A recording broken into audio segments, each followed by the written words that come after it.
আচ্ছা। তো আমরা আগের ভিডিওতে এই যে সিম্বল যে পাস করছে সে ক্রস সরি যে পাস করছে সে টিক, যে ফেল করছে সে ক্রস। ঠিক আছে?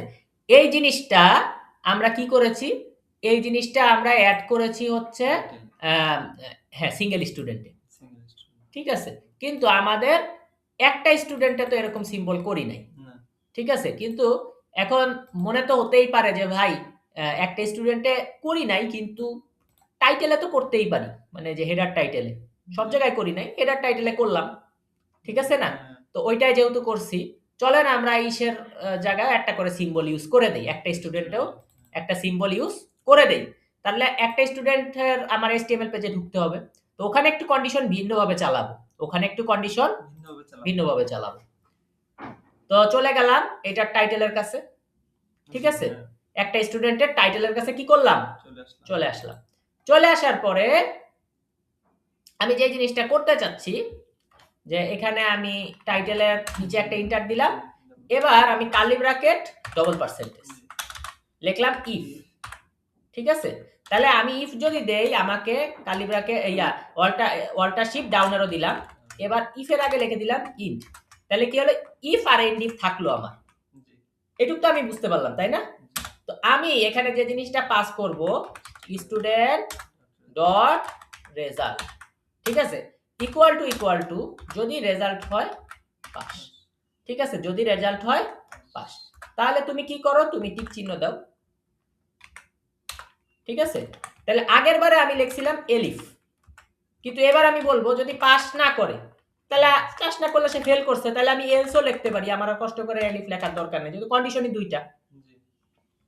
তা আগের বারে আমি লিখেছিলাম কি? আগের বারে আমি লিখেছিলাম এলিফ। ঠিক আছে? কিন্তু এলস ট্যাগ আগের বারে আমি ব্যবহার করি নাই। এই যে সিঙ্গেল স্টুডেন্টে আমি এলিফ দিয়ে বড় করে লিখছিলাম যদি সে ফেল করে। ঠিক আছে? কিন্তু আমি এলিফ ইউজ করলাম না, আমি এলস ইউজ করলাম। আমার মডেলে যেভাবে আছে হুবহু করলাম। মডেলে ছিল ইফ আর এলস। এখানেও আমি ইফ যদি পাস না করে তাহলে তো সে ফেলই করবে। তাহলে এলস মানে সে ফেলই করছে। তো আমি কি করলাম? উইন্ডোজ কোলন এবং এখানে কি করলাম? আমি ক্রস মার্কটা দিলাম। তার মানে যদি সে ফেল করে। ঠিক আছে? তাহলে ইফ ট্যাগ ইউজ করলাম আর এলস ট্যাগ ইউজ করলাম। ঠিক আছে? তো এবার আমি কন্ট্রোল কে এস সেভ করলাম এবং এখানে এসে আমি কন্ট্রোল আর দিয়ে রান করলাম। দেখলাম সাকসেসফুলি রাসেল ভাইয়ের এখানে টিক চলে আসছে। তার মানে ইফ আর এলস ইউজ করলেও কাজ করে। সিয়াম ভাই একটা স্টুডেন্ট যে পেজ করলাম, সিয়াম ভাই এখানেও ক্রস এসে গেছে, সিঙ্গেল স্টুডেন্ট পেজেও কি এসে গেছে? ক্রস এসে গেছে। আর রাসেল ভাইয়ের একটা স্টুডেন্টেও টিক এসে গিয়েছে, সিঙ্গেল স্টুডেন্ট পেজেও কি এসে গিয়েছে? টিক মার্ক এসে গিয়েছে। ওকে, তাহলে আমরা এখানে শিখলাম ইফ আর এলস। তবে ইফ আর এলস লিখলেও আমাকে যে জিনিসটা লিখতে হবে সেটা হলো এন্ড ইফ। আর ইফ এলিফ, ঠিক আছে, যেটাই লিখি আমার কিন্তু এন্ড ইফ লিখতেই হবে। তাহলে আমি যদি ইফ দেই, সোজা কথা, আমি যদি ইফ দেই আমাকে ইন্ড ইফ লিখতেই হবে। যেমন ব্লক লিখলে আমরা ইন ব্লক অবশ্যই লিখি, আমরা ফর লিখলে ইন ফর অবশ্যই লিখি। তদ্রূপ আমাদের ইফ লিখলে ইন্ড ইফ লিখতেই হবে। আমরা কি বুঝতে পারছি? হ্যাঁ, HTML পেজগুলো। তাহলে ইফ লিখলে আমাদের কি লিখতে হবে? ইন্ড ইফ লিখতেই হবে।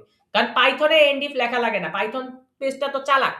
কিন্তু HTML পেজটা তো আমি HTML পেজ দিয়ে পাইথনের কন্ডিশন চালাইতেছি। তো ওকে তো আমার শুরু কোনটা শেষ কোনটা একটু বুঝাই দিতে হবে। ঠিক আছে? আমরা কি বুঝতে পেরেছি? ওকে, পরের ভিডিওতে দেখা হচ্ছে।